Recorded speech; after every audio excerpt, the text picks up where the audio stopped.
Actually, Yeah. did you get this? Huh? And the Or books? did you ask someone to get this for you? No, I got it. Really? Yeah. Yeah.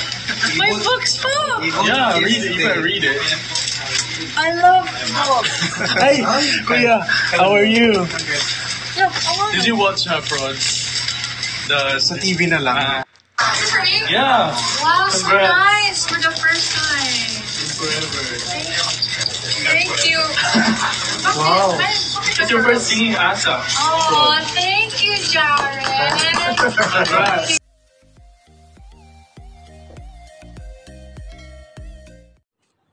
Ganito pala ka-sweet si Jaren. Oh my God. Grabe yung impact doon sa pagbigay niya ng pink bouquet, flower kay Kaisha. Parang yung reaction ni Kai na this is for me, Jaren, yeah. Ayaw naman kay Kai, wow, so nice for the first time.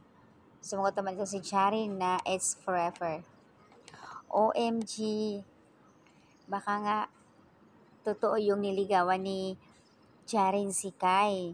Kasi nga 'di ba nga guys, nung na-evicted si Jaren, yung pagyakap nilang dalawa na pabalik-balik itong si Kai. Paulit-ulit ng pagyakap niya as in nag-iyakan silang dalawa nung ma-evict itong si Jaren. So cute. First time nila magkasama sa ASAP na nag-duet na kumanta sila. Hala, ka-sweet naman talaga.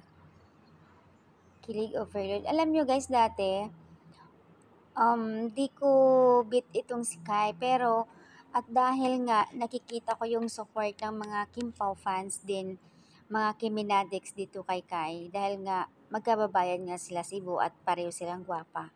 Kaya eto, at nakikita ko din ito sa bata na ito, napaka-talented. Ang galing kumanta. Minsan may nagbabash nga sa kanya dahil sinasabi nilang OA. Eh, ito na yun eh, parang si Kimi lang na pag nagsalita parang baby talk. Eh yun na talaga siya. Normal na yun sa kanila, kaya sinasabi ng iba na masyadong OA. Pero hindi lang nila alam, sobrang napaka-talented. Matalino si Kai. Ang daming kinilig dito ha, in fairness dito sa kanila. Talaga namang may pagbabalak na itong si Jaren Lantaran na pagbigay ng flower kay Kai. Salute ako sa'yo, Jaren, grabe. Ang dami na naman sigurong umaapila nito kapag ako, si Jaren kung sino-sino na lang nirerito nila, minsan kay Kulit, minsan kay Rain, minsan kay Fiang, kung sino-sino na lang. So, ayan guys, nakakaloka. Basta ako, kinilig din ako dito sa Kairen na ito, hindi lang sa Kim Pao, kay Kairen, grabe.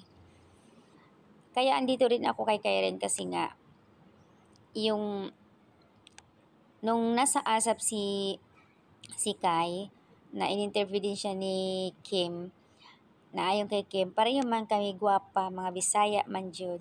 So, ayan. At yung suporta din ng mga taga Cebu kay Kai, syempre.